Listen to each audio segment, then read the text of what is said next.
ধন্যবাদ জানাই। আসতে উপরের সাউন্ডটা কিন্তু ধরে আবার সাইডে দেয়, উপরের লেভেলটা ঠিক রাখতে হবে।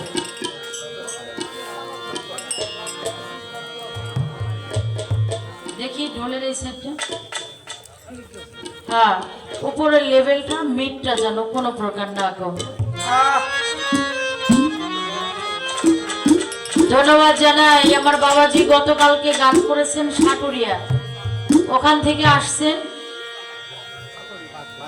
আনন্দবাজারের পাশে, তো তাই না, কাছাকাছি। আর আমার গান ছিল গতকালকে বরিশাল, সেখান থেকে মাদারীপুর আসছি, মাদারীপুর থেকে এখানে, মানে জার্নিং করলে যা হয় আর কি। অত্যন্ত ধন্যবাদ জানাই যারা এত সুন্দর নীরবতা পরিবেশ দিয়েছেন, খুব ভালো লাগছে বাবা। আমাদের দুহার, নবাবগঞ্জ, বিক্রমপুর, মাদারীপুর গান করলে এ বেহেলা দিয়ে একটা মিউজিক বাজাইলে 2-4 হাজার টাকা বকশিস পাই।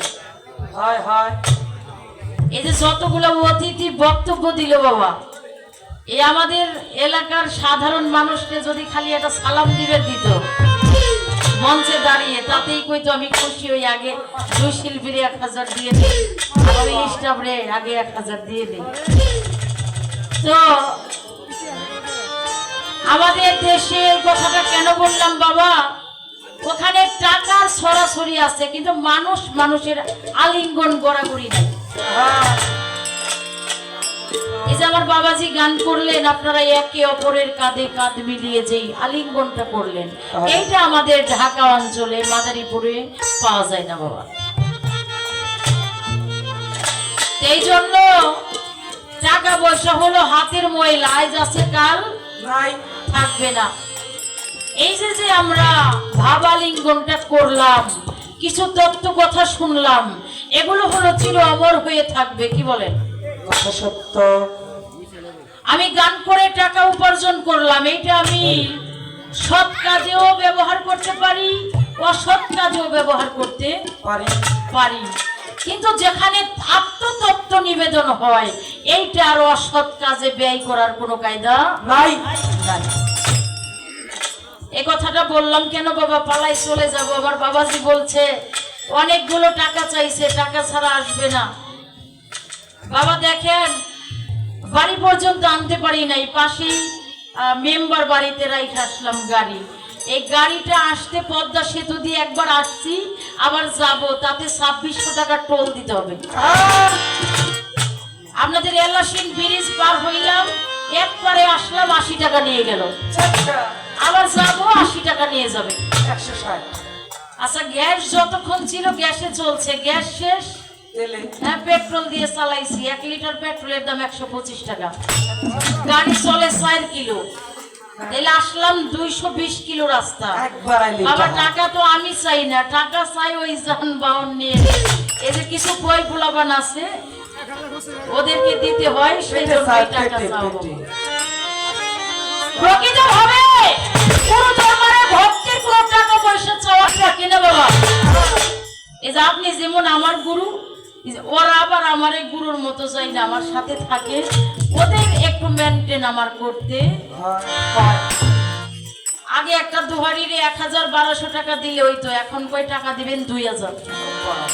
আর বাড়িওয়ালা একটু ধূমপানের ব্যবস্থা ফোন করলে কয় ওটা আমরা দেখবো না, শিল্পী আছে না, বাবা থাকতে সন্তানের কোনো টেনশন নাই। এই যে আমার এই ছেলেটা কয় বাড়িওয়ালা বিড়ি সিগারেট বাজান দেখ আর না দেখ, আমার মা তো সাথে আছে, এই হলো অবস্থা। সকালবেলা গান শেষ করে যাবো, এই টাঙ্গাল হোটেলে ঢুইকে যার যেমন চাইবো খাইবো, বাবা জানে মা জানে বিলের অবস্থা।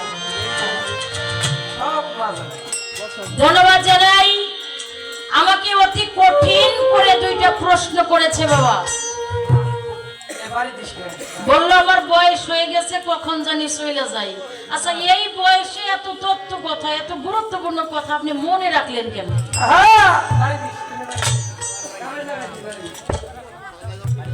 ভালো লাগছে। হ্যাঁ, বাঘ যদি বুড়াও হয় বাবা, খাপ কিন্তু ভুলে না, নাকি বলে? বানর যতই বৃদ্ধ হোক, গাছ পাওয়া কিন্তু সে বলে না, বলে নাকি বাবা? বলে না। আমাকে একটা প্রশ্ন করেছে, প্রথম প্রশ্ন, যেদিন এই দুনিয়ার মধ্যে আগুন, পানি, বাতাস, মাটি, নুড়ে ছাপা, যখন কোনো কিছুই সৃষ্টি হন নাই, তখন আমার দয়াল নবীর অবস্থানটা ছিলেন, অবস্থানটা ছিলেন কি? তখন আগুন এবং পানি, এই মাটি, বাতাস, এগুলো কোথায় ছিলেন? প্রশ্ন করছে না বাবা? বাবা যেহেতু পালা দিয়েছেন, এই বাউল গানটা, পালা গানটাই কথা। বাবা আপনারা অনুমতি দিলে 5টা মিনিট কেউ কোনো কথা বলবেন না, আমি একটু আলোচনার মধ্যে যেতে চাই, যেখানে প্রশ্ন করে আমার তীরের গাই মারছে।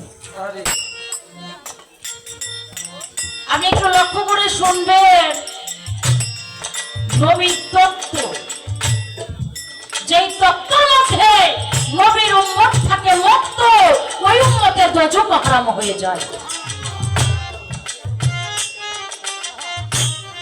একদিন যেই জিব্রাইলের আলোচনা করলেন, জিব্রাইল ফুল ছিঁড়ে জান্নাতের মধ্যে রাখলেন, জিব্রাইল জান্নাতের দরজা থেকে বাহির হওয়ার সঙ্গে সঙ্গে দেখেন ওই দরজার বাম পাশে ফুলটা ফুটে আছে, পড়ে আছে। জান্নাতের মধ্যে থাকতে পারলেন না কেন? বাবা আল্লাহর নূরে হইল আমার নবী পয়দা, আর নবীর নূরে হচ্ছে কুল মাখলুকাত পয়দা। যেখানে নবীর নূরে কুল মাখলুকাত পয়দা, সেখানে জান্নাত আর জাহান্নাম তো নহে জুদা। এই জান্নাত জাহান্নামও আমার নবীর নূরে পয়দা হয়েছে। জিব্রাইল ফুল ছিঁড়ে আনলেন, হ্যাঁ ঘটনা সত্য। এই ইনুস ভাই কথা কইেন না। এই জিব্রাইল সংবাদ পৌঁছাইতেন আমার দয়াল নবীর কাছে, ওহি পৌঁছাইতেন নাকি বাবা? হ্যাঁ পৌঁছাইতেন, ওহি পৌঁছাইতেন। একদিন জিব্রাইল ওহি নিয়ে আসছেন দয়াল নবীর কাছে। দয়াল নবী ওই সময় ওনার গৃহে নাই। উনি চলে গেলেন ফাতেমার বাড়িতে। ফাতেমাকে যেয়ে বললেন, হে মা, আমি একটু বাহির থেকে আসি। কে বললেন? দয়াল নবী বললেন। জিবরাইল তো সংবাদ পৌঁছাবে, পাগল হয়ে গেছে, চলে গেছেন ফাতেমার গৃহে। দয়াল নবী সেখানে নাই। যায় ফাতেমাকে বলছে, ফাতেমা, তোমার বাবা কোথায় গেছে? ফাতেমা বলছেন, বাবা তো একটু বাহিরে গেছে, তো ছোট চাচা আপনি বসেন। কথাটা লক্ষ্য করবেন, ছোট চাচা আপনি বসেন। জিবরাইল খুব রাগ হয়েছে, মনে মনে খুব কষ্ট হয়েছে, মুখটা ভার করে ফাতেমার গৃহে আর বসলেন না, তিনি রওনা হয়েছে। আমার নবী তো অন্তর্যামী, কি বাবা, তিনি অন্তর্যামী। রওনা হয়েছে, রাস্তার মাঝেই আমার দয়াল নবীর সাথে জিবরাইলের দেখা সাক্ষাৎ। দয়াল নবী বলছেন, ভাই জিবরাইল, তোমার মুখটা মলিন হয়ে আছে, তোমার মন খারাপ, তোমার কি হয়েছে বলো তো? বলে, আমি আজকে খুব কষ্ট পাইছি। কেন? বলে, ফাতেমার গৃহে গিয়েছিলাম নবী আপনার খোঁজে। ফাতেমা বললেন, বাবা তো বাড়িতে নাই, ছোট চাচা বসেন। যাহার বাবার কাছে আমি জিবরাইল ওহী না আনলে কথা বলতে পারে না, তার মেয়ে ফাতেমা আমাকে বলতেছে ছোট চাচা আপনি বসেন।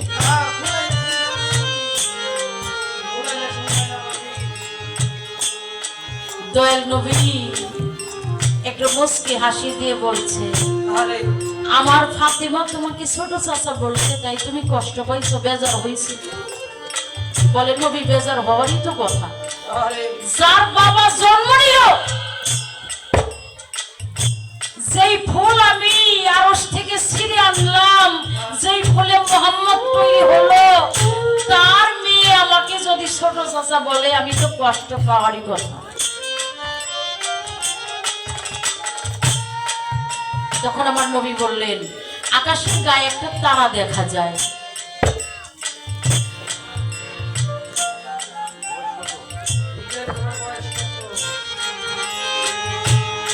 নবী জিজ্ঞাসা করলেন, জিবরাইল, তোমার বয়স কত? তিনি বললেন, আমার বয়স কত তা আমি বলতে পারি না, আমার মনে নাই। তবে আমি দেখেছি জন্মের পরে আকাশে একটা তারা, এই তারাটা ৭০,০০০ বছর পর্যন্ত উদিত হয়েছে এবং ৭০,০০০ বছর পর্যন্ত ডুবিত হয়েছে। নবী বললেন, জিবরাইল, এই তারার কোনা কয়টা? বললেন, কোনা হইলে ৫টা। তারার কোনা কয়টা বাবা? ৫টা। বলে, জিবরাইল, যেই তারাটা তুমি জন্মের পরে ৭০,০০০ পর্যন্ত তুমি উঠতে এবং ডুবতে দেখেছো, সেই তারাটা কি তুমি চিনো? বলে, ইয়া রাসূলুল্লাহ, আমি দেখলে চিনব। আমার হুজুর পাক কি করলেন? তার গা থেকে জুব্বা মোবারক খুলে দিলেন। দেখলেন আমার নবীজির পৃষ্ঠের মধ্যে সেই তারাটা। সুবহানাল্লাহ, সুবহানাল্লাহ। সেই তারাটা দেখে জিবরাইল চিনতে পারছে। বলেন, ইয়া রাসূলুল্লাহ, আমি ৭০,০০০ পর্যন্ত এই তারাটাই আকাশের মধ্যে উঠতে এবং ডুবতে দেখেছি। আবার নবী বলেন, জিবরাইল, তারার কোনা কয়টা? বলে, ৫টা। বলে, জেনে রাখো, এই তারার একটা কোনার মধ্যে আমার ফাতেমা,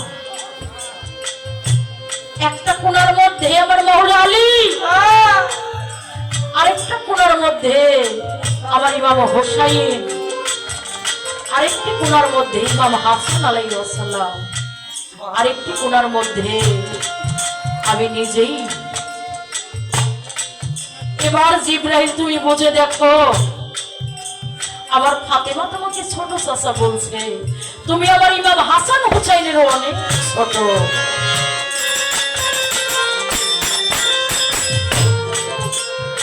তাহলে বাবা, যেখানে জিবরাইল জন্ম নিয়া একটা তারা ৭০,০০০ বছর পর্যন্ত উঠতে এবং ডুবতে দেখলো, সেই নবী আগুন পানি মাটি বাতাস সৃষ্টি হয়েছে পশু, আর আমার নবী হইলেন যেটা আল্লাহর খাস নূর। আল্লাহ নিজের রূপ নিজে যখন একা ছিলেন ভালো লাগে না, নিজের রূপ নিজে দেখিবার পরে একটা নূরের আরশি তৈরি করে, আরশির মধ্যে নিজের রূপ নিজে দেখলেন যখন। আরশি শব্দ বুঝেন না বাবা, আয়না যেটাকে বলা হয়। নিজের রূপ দেখিয়া মাওলার গেলেন নূর টলিয়া কোরআনের লিখন। নূর যখন টলিল, আমার খোদাই জিজ্ঞাসা করিল, আলাস্তবে রব্বিকুম, হে নূর আমি কি তোমার প্রভু নয়?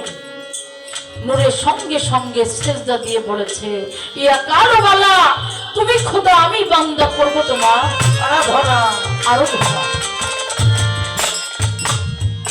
তখন ওই আল্লাহর আরশের মধ্যে পড়ল লেখা, আমার মোহাম্মদের নামের ব্যাখ্যা, লাগলো জয়া বিমে ধাক্কা, রইল না গোপন। সেই গোপন নূর প্রকাশ পেল, পাক পাঞ্জাতন সৃষ্টি হলো। দেওয়ান মফিজ, দেওয়ান শাবনূর ওই নূরের মধ্যেই ছিল থাকিয়া গোপন। বাবা পাক মানে পবিত্র, পঞ্চ মানে ৫, তন মানে হলো দেহ। এই পবিত্র পাক পাঞ্জাতন এই দেহের মধ্যে নিহিত আছে কিনা বাবা? আছে। যারা সাধু, যারা গুণী, যারা জ্ঞানী, তারা এই পাক পাঞ্জাতন মুর্শিদের মধ্য দিয়ে তারা সাবুত করে নিয়েছে। একটা গানের মধ্যে প্রবেশ করি, তারপরে আবার কিছু আলোচনা করার চেষ্টা করব।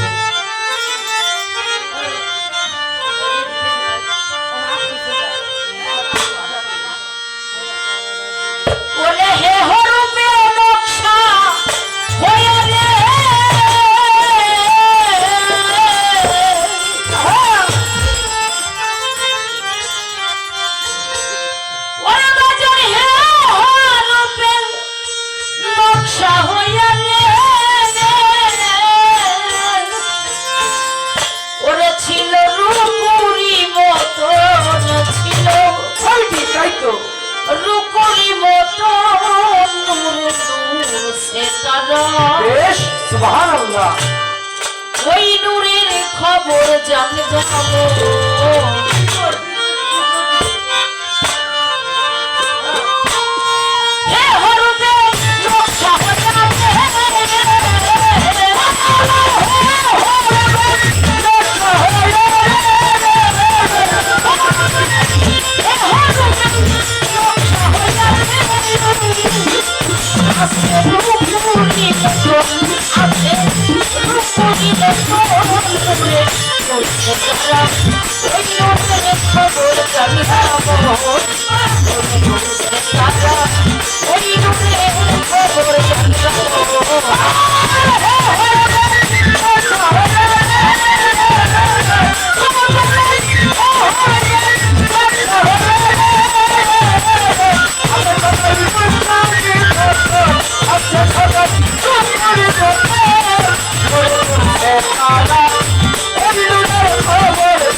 ধরছে তারা ওই নূরের খবর জানলাম নূরে ধরছে তারা ওই নূরের খবর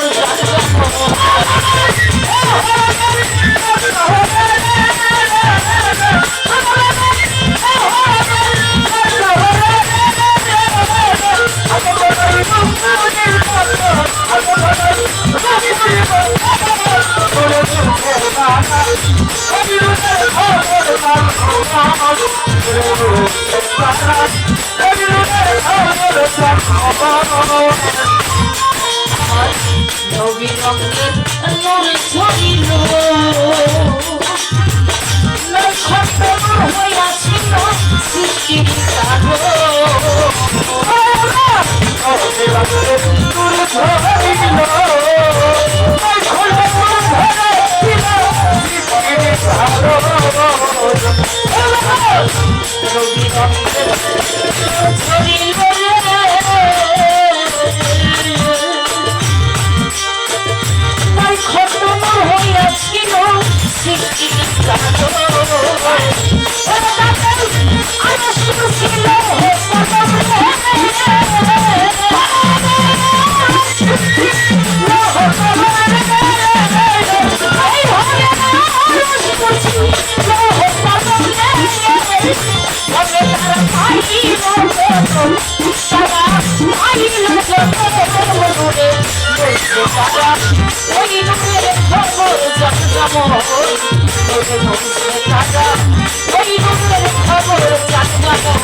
অত্যন্ত চমৎকার আলোচনা করেছে।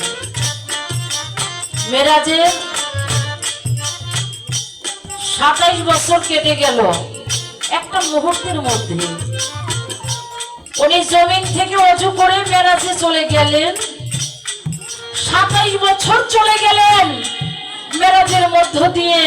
উনি মেরাজ থেকে এসে দেখেন যে এই পানি দিয়ে উনি অজু করে গেছেন, ওই অজুর পানি গড়াইতেছে। 27 বছর অতিক্রম, ঘরের জিনজিন নড়ে, মানে শিকলটা নড়ে।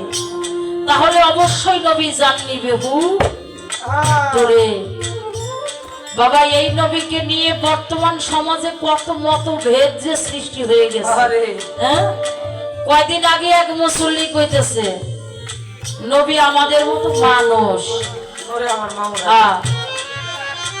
নবী বড় ভাই সমতুল্য, নবী বিয়ে করছে। হ্যাঁ, আমরা বিয়ে করি একটা দুইটা, নবী বিয়ে করছে 14টা। তাইলে নবী মনে হয় চরিত্র দিক দিয়েও খুব একটা সুবিধা ছিল না। নাউজুবিল্লাহ কইবেন না বাবা, নাউজুবিল্লাহ। ওদের ধারে কাছে যাবেন না। ওরা যা বলতেছে এই বুঝবান মানুষগুলোকে ওরা রাস্তা ভুলাইয়া দিতেছে। ওদের ধারে কাছে যাবেন না বাবা। আমার নবী, আমরা দুনিয়ার মধ্যে হাঁটলে জমির মধ্যে ছায়া পড়ে। নবীজি যখন চলতেন জমিনের মধ্যে কি ছায়া পড়তো বাবা? ছায়া পড়তেন। নবীজি যখন মেষ চড়াইতেন রৌদ্রের তাপ ওনার শরীরের মধ্যে রাখতেন না।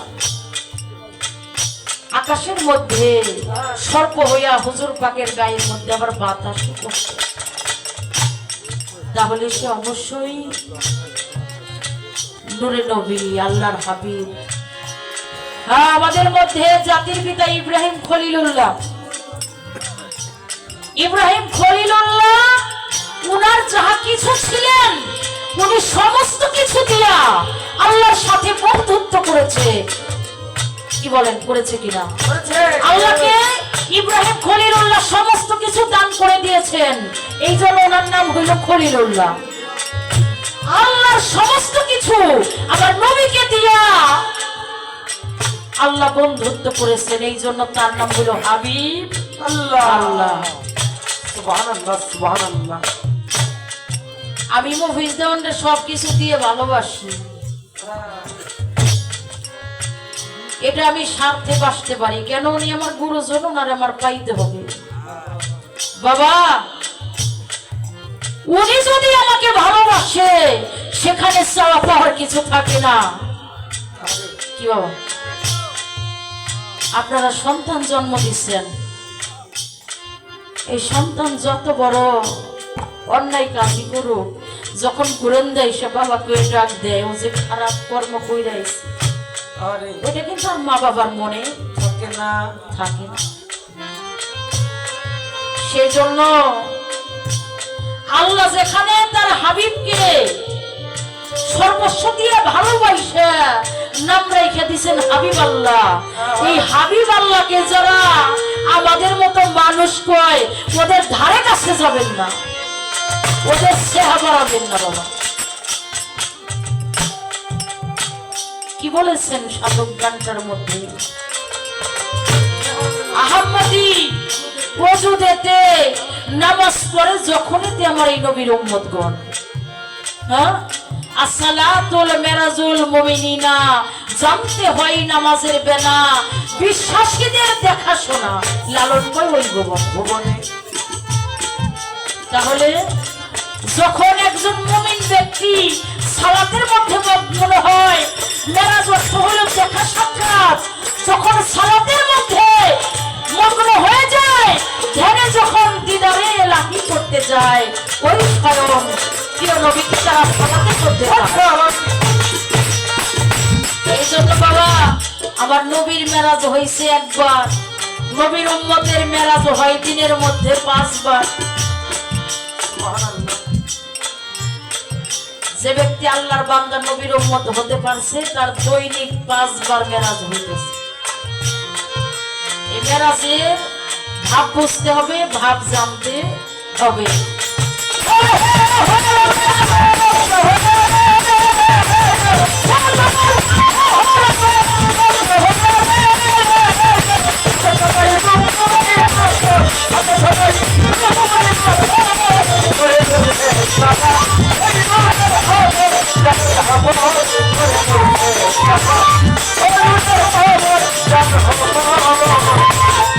আমার নবী রঙের নূর ঝরিল, গাজাল আমার নাই খতম হইয়াছিল সৃষ্টির চাকর। আমার নবী রঙের নূর ঝরিল,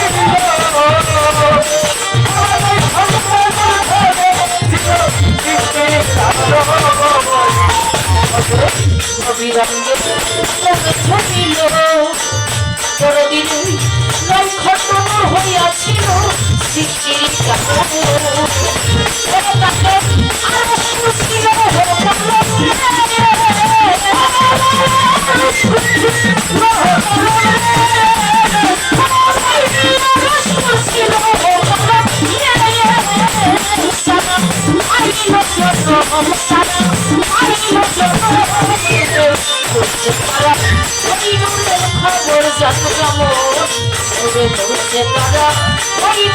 খবর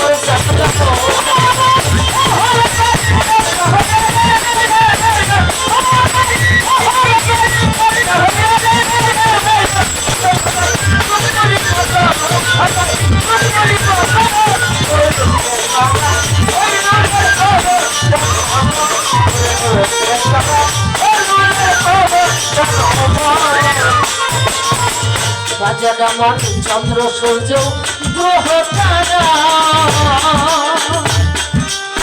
শ্রীনিন সামার ফেরেশতারা করেতেছি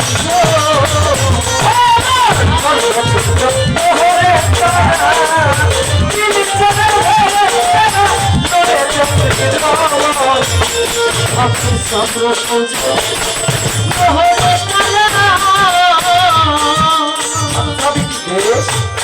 বাজান শ্রীনিন সামার ফেরেশতারা করেতেছি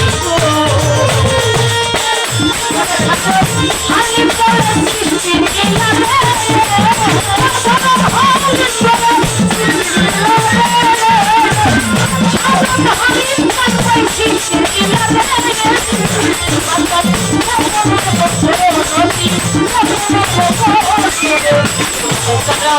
ওই নূরের খবর যখন নূরে চলছে তারা ওই নূরের খবর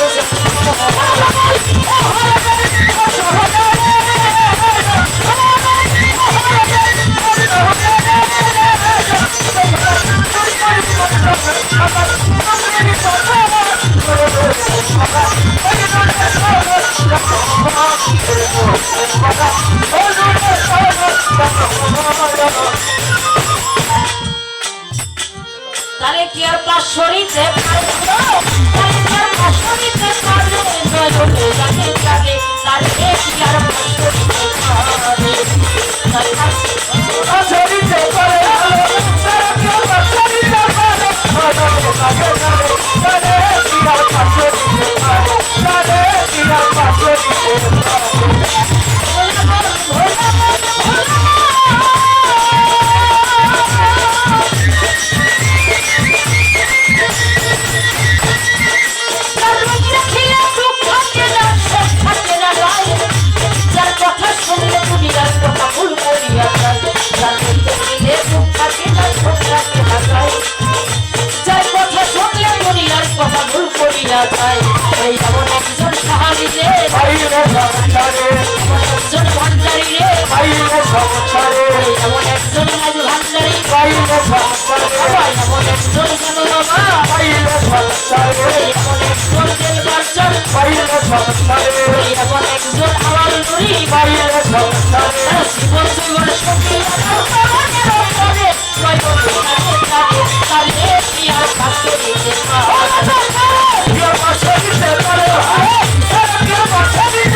ভুলি নাই কথা ভাবতে এখন আমার কাছে প্রশ্ন করে হারিয়ে পাগল মন ভুলি নাই কথা ভাবতে এখন এইভাবে যে প্রশ্ন করে ধর্ম রাজা করে ধন্যবাদের জন্য বেটা ধন্যবাদ তারে যে প্রশ্ন করে ধর্ম রাজা করে ধন্যবাদের জন্য বেটা ধন্যবাদ তারে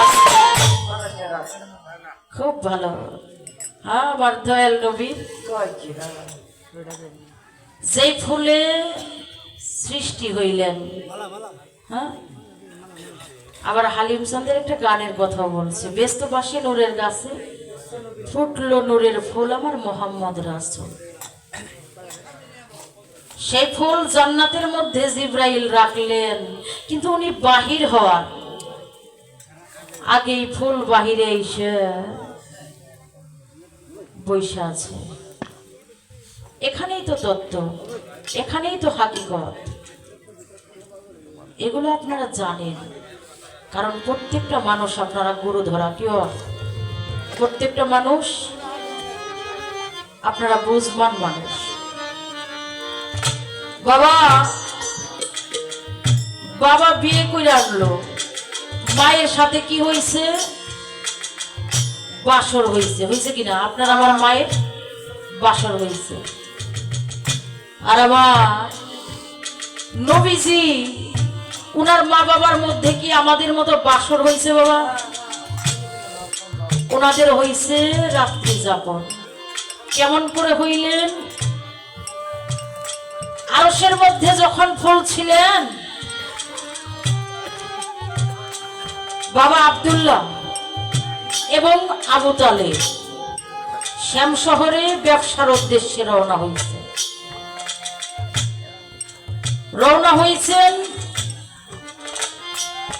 অনেক দূর যাইবার পর হঠাৎ করে দুই ভাই মিলে একটা বৃক্ষের নিচে বসছে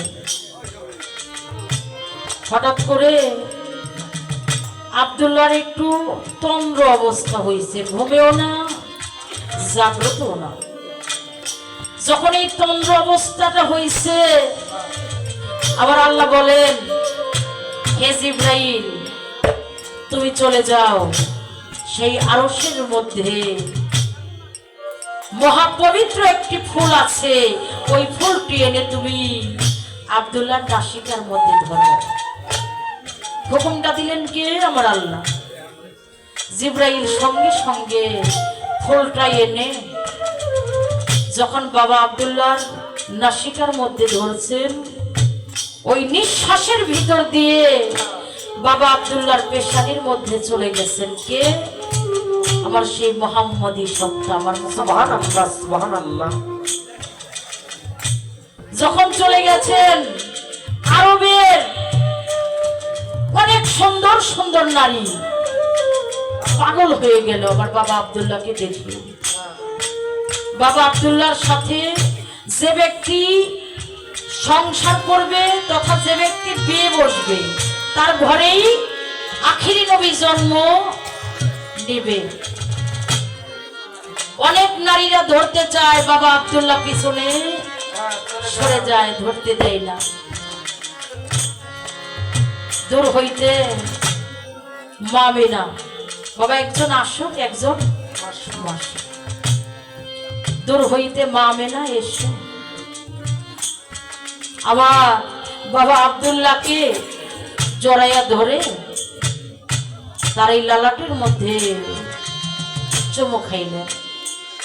চুমু খাওয়ার সঙ্গে সঙ্গে আবার দয়াল নবী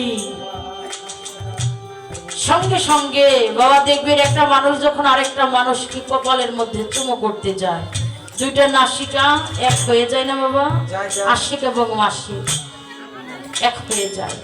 দুইটা নিঃশ্বাস যখন এক হয়ে গেলেন, সঙ্গে সঙ্গে শ্বাস এবং প্রশ্বাসের সাথে আমার দয়াল নবী মুহাম্মদুর রাসূলুল্লাহ সাল্লাল্লাহু আলাইহি ওয়াসাল্লাম মামিনার গর্ভের মধ্যে চলে গেলেন। এখন ওই আরব কান্ট্রির যত নারীরা আছে, এখন আর আব্দুল্লাহর সাথে বিয়ে বসতে চায় না। বলে এতক্ষণ আব্দুল্লাহর লালাটের মধ্যে যেই নূর ঝলমল করলো, এখন তো আর সেই নূরটা দেখা যায় না। তাহলে কিভাবে চলে গেলেন? আশক এবং মাসিকের, গুরু এবং ভক্তের প্রেমের দ্বার দিয়ে স্পর্শ লেগে নাসিকা মূল দিয়ে তিনি চলে গেলেন। বাবা আমরা যেভাবে রজে বীজে মিলন হইয়া মাতৃধার দিয়ে আসছি, আমার দয়াল নবী এই দরজাটা দিয়েও তিনি আসেন নাই। তার যাওয়ার রাস্তাটাও ছিল ভিন্ন, দুনিয়ার মধ্যে আসার রাস্তাটাও ছিলেন ভিন্ন ভিন্ন। আপনারা এদের কি খারাপ লাগতেছে বাবা কথাগুলো? কি আপনারা বাবা যখন চলে গেছেন এই জনজগৎকে বোঝানোর জন্য, মানুষ ভেসে বাসারি অবস্থায় দয়াল নবীকে জন্মগ্রহণ করাইলেন মক্কা নগরে নকলা গ্রাম কুরাইশ বংশের মধ্যে 63 বছর আয়ু দিয়া জন্মগ্রহণ করাইলেন বাসার অবস্থায়। কেন? এই পাপি তাপি উম্মতকে তরাইবার জন্য, তাদেরকে সিনার জন্য। আমার নবী আওয়ালে নবী যিনি আরশে আজিমের মধ্যে ছিলেন, এই আরশের জীবন ধন্য হয়ে গেছে, জমিনে ফরিয়াদ করলেন, হে মালিক, হে বারেলাহি, শুধু আরশের জীবনই ধন্য হইল আপনার হাবিবকে পাইয়া, মা খাকি হইয়া মা মাটির জীবনটা ধন্য করার জন্য আমার নবীজিকে সেই আব্দুল্লাহর ঘরে মুহাম্মদের জন্ম হইলেন 63 বছর আয়ু নিয়া। তাহলে যার নূরে ভেস্ত দোজক সৃষ্টি হয়েছে বাবা, সেই ভেস্তের মধ্যে কি ওই ফুল রাখলে কি থাকে বাবা? থাকে। সেজন্য যেটা অমূল্য রতন, এটা অমূল্য একটা জায়গার মধ্যে রাখতে হবে। যেহেতু এই জায়গার মধ্যে আমাকে জিজ্ঞেস করছেন, আপনিও বাজান তৈরি থাকেন। যখন এই আরশের মধ্যে থেকে জিব্রাইল ফুলটা ছিঁড়ে আনলেন, একজন মানুষের উপরে ভর করিয়া ওই ফুলটা নিয়ে জিব্রাইল আসলেন। আমি জানতে চাই সেই মানুষটা আবার কে। তখন তো কোনো মানুষই সৃষ্টি হয় নাই, কার উপরে ভর করিয়া জিবরাইল ওই আরশ হইতে সেই ফুলটা ছিঁড়ে আনলেন। প্রশ্ন করছেন, এই জন্য আপনার কাছে একটা কাউন্টার রাখলাম। প্রশ্ন কিন্তু এখনো করি নাই। বাবা সেই ফুল হইতে বাবা আব্দুল্লাহকে একবার ঘ্রাণ নেওয়াইলেন, কিনে নিলেন। দ্বিতীয়বার একই ফুল বাবা আবু তালিবও তার নাসিকা দিয়ে ঘ্রাণটা নিয়ে ছিলেন। তাহলে বাবা আব্দুল্লাহর পেশানিতে চলে গেলেন দুইটা সত্তা, দুইটা টন। একটা হলো আমার দিনের নবী, আরেকটা টন হলো জগৎ জননী মা ফাতেমা। তাহলে দুইটা টন চলে গেলেন আব্দুল্লাহর পেশানির মধ্যে। সঙ্গে সঙ্গে একই ফুল আবু তালিব দ্বিতীয়বার যখন আবু তালিবকে সঙ্গানো হইল, আবু তালেবের মধ্যে চলে গেলেন তিনটা টন। এই একটা টন আবু তালেব বেশি পাইলেন কেন? দ্বিতীয়তে বাবা যারা দেখবেন ভোগ দেয়, দেয় না বাবা, আসন সাজাইয়া, হ্যাঁ, প্রথম যদি কোনো দেবতা একবার ঘিরান নিয়ে যায়, ওই ভোগের কি আর কোনো মান থাকে নাকি? থাকে না। তাহলে যেহেতু প্রথমবার আব্দুল্লাহ নিয়ে তার মধ্যে দুইটা টন চলে গেল, একই ফুল দ্বিতীয়বার আবু তালেব নিঃশ্বাস নিয়ে তার মধ্যে তিনটা টন চলে গেলেন, তার কারণটা কি? কি এখানে কিছু আলোচনা আমার বাবাজি করবে। শুধু তার প্রশ্নটা আমাকে করে গেছেন, সেখান থেকে একটু আলোচনা করার জন্য তার একটা জায়গা তৈরি করে দিলাম। বাজাইস না বাবা, 4 বছর পরে পাইছি। আগে গান গাইতাম আমি 1 ঘন্টা, ওরে দেখা হইতাম আধা ঘন্টা। এখনো আপনি ঘন্টা 3 গাবেন, সেই কায়দা আমি করে দিতেছি। দয়াল নবী মেরাজে গেলেন, প্রথম আসমানে গেলেন, দ্বিতীয় আসমানে গেলেন, তৃতীয় আসমানে গেলেন। গেছেন না বাবা? হ্যাঁ, একবারই তো সপ্তম আসমানে যায় মিরাজ হয় নাই। হ্যাঁ, প্রথম আসমানে যাইয়া দয়াল নবীর একজন ব্যক্তির সাথে সাক্ষাৎ হইলেন। সে ব্যক্তিটা কে? দ্বিতীয় আসমানে আরো 2 জন ব্যক্তির সাথে সাক্ষাৎ হইলেন। সেই ব্যক্তি 2 জন কে? কারা? তৃতীয় আসমানে 3 জনের সাথে সাক্ষাৎ হইছে। চতুর্থ আসমানে 4 জনের সাথে সাক্ষাৎ হইছে। পঞ্চম আসমানে 5 জনের সাথে সাক্ষাৎ হইছে। ষষ্ঠম আসমানে 6 ব্যক্তির সাথে সাক্ষাৎ হইল। এরপরে সপ্তম আসমানে যাইয়া আল্লাহ এবং নবীর মেরাজ হয়েছে। এই 6 নাম্বার আসমান পর্যন্ত যাদের সাথে সাক্ষাৎ হইল, তারা কারা? তাদের ডিউটিটা কি? তাদের কাজটা কি? প্রশ্ন করলাম এই একটা।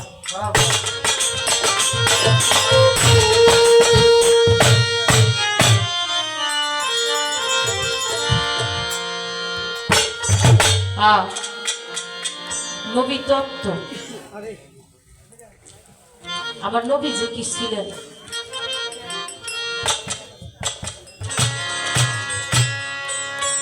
আমার নবী কেমন মানুষ ছিলেন বাবা? কেমন মানুষ ছিলেন? যে নবীকে একবার দেখলে, হ্যাঁ, 14 পুরুষ জান্নাতবাসী হয়ে যায়। যে নবীকে জীবনে একবার যদি কেউ স্বপ্নে দেখে, তার ইহকাল পরকালের কোনো ভয় থাকে না। সেই নবীকে নিশিজাগরণে কেউ যদি একটু চিন্তা চেতনা করে ঘুমায় বাবা, ওই সারাটা রাত্রই তা একটা মানুষ সারা রাত্র কোরআন পড়লে যেই বন্দিগি হয়, আমার নবীকে অনুসরণ কইরা কোনো মানুষ ঘুমাইলে ওই ঘুমন্ত মানুষটার সারা রাত্র কোরআন পড়ার ইবাদত করে। জোরে জোরে কোন সুবহানাল্লাহ। সুবহানাল্লাহ।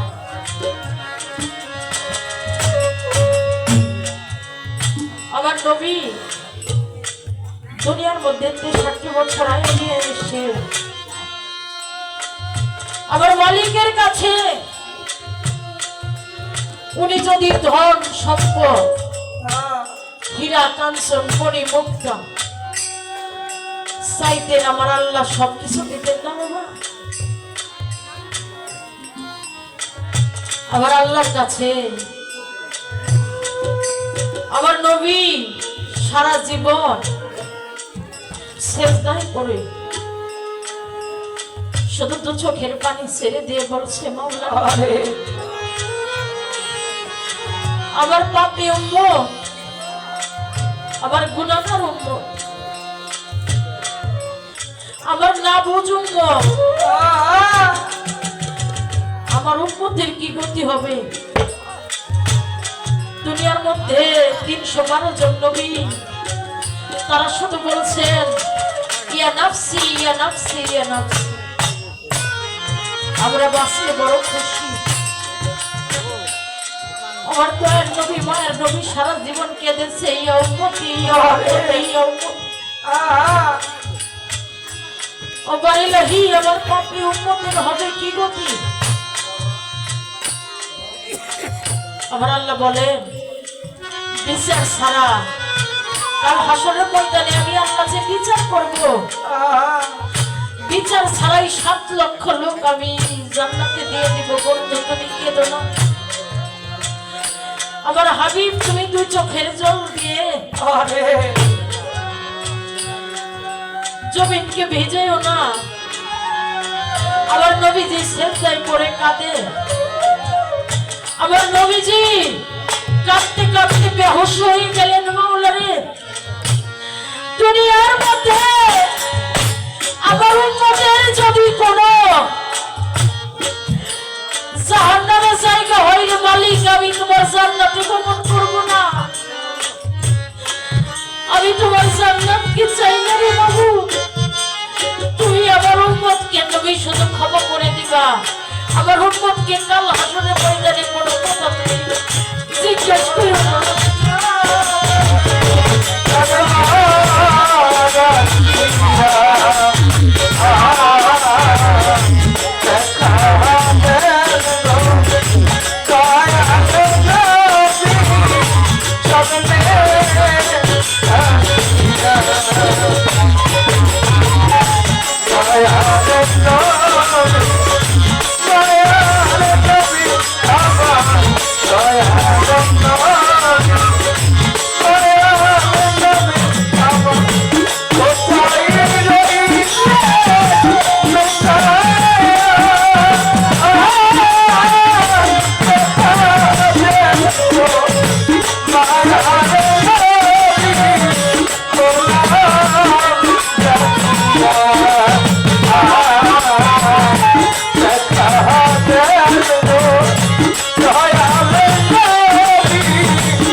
সকল আসিয়া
আমার নবীজির সম্মান শুনে আবুল হোসেন দরদি আমাকে 500 টাকা দিয়ে দেওয়া করেছে।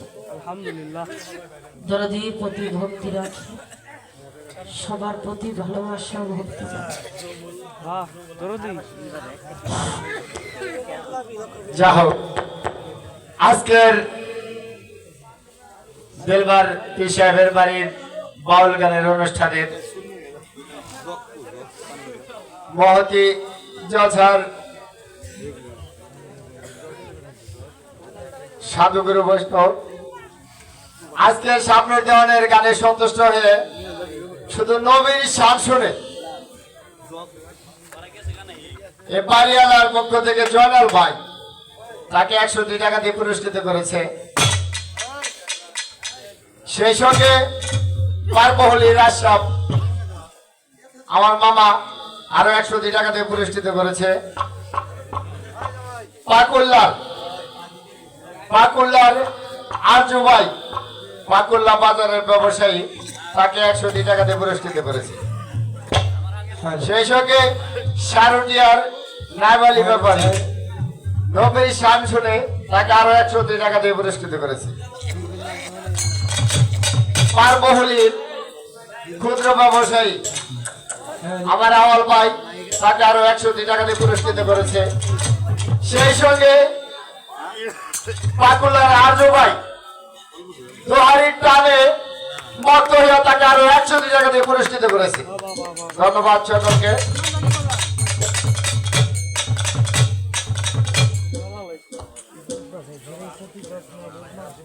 পারবহলির আমার কদুস ভাই কৃষক গায়ের ব্যবসায়ী তাকে আরো 102 টাকা দিয়ে পুরস্কৃত করেছে। সকলকে ধন্যবাদ। আপনারা কিন্তু কেউ চায় না আজকে গান শুনছি টাঙ্গাইলের মানুষ, আমরা টাঙ্গাইলের মানুষ। পরে বাউল শিল্পী বলে যে টাঙ্গাইলের মানুষ গান শোনে না গান খায়। আজকে গান খাইবার নাকি আইছি, সারুড়িয়া থেকে আইছি তো গান খাইবার নাকি আইছি। না খায় কে যায়, না খায় এই যায়।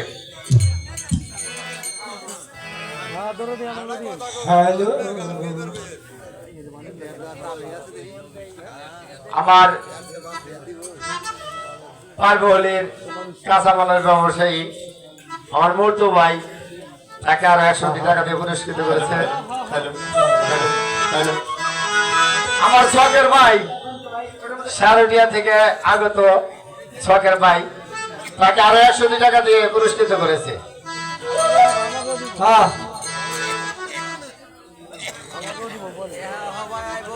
যে সকল দরদিরা ভাই বাবাজিরা নবীর সম্মান শুনে টাকা দিয়েছে, প্রত্যেকটা মানুষকে যেন আমার নবী উম্মত বলে দাবি করেন, স্বীকার করেন। সকলের চরণে ভক্তি ভালোবাসা রেখে আমার জয়নাল ভাই যার দাওয়াতে আসা ভাইও 100 টাকা দিয়েছেন দরবারের পক্ষ থেকে। সর্বসাধুগুরুর চরণে ভক্তি শ্রদ্ধা। আসসালামু আলাইকুম।